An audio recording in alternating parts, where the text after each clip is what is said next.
Hi there, guys. I hope you're all excited to be back in the office this week. It's been a while since my last vlog, but it's good to be back in front of the camera again. I'm sure a lot of you probably enjoyed the break of having me on your screens all the time, but I'm sure you guys are all wanting to get an insight into what One Stop are going to be getting up into this year, 2020.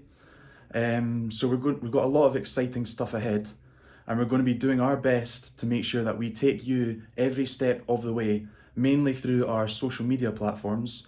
So we're going to be using most of them. Just now we're on LinkedIn, Twitter, and YouTube, but we're also looking to moving into Facebook and Instagram as well. We've not quite done that yet, but keep a lookout for that. And also, please check out our social accounts just now.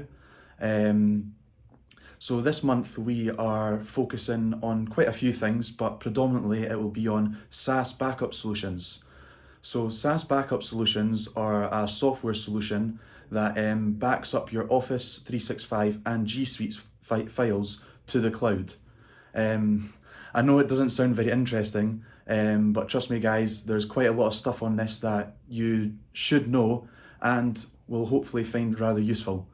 So look out for this stuff, guys, please. It's going to be very helpful to you, I'm sure. And that's it for today. I just wanted to catch up with you guys. Thanks for listening. I hope you had a great Christmas and New Year. And I'll catch you on the next one. Cheers, guys.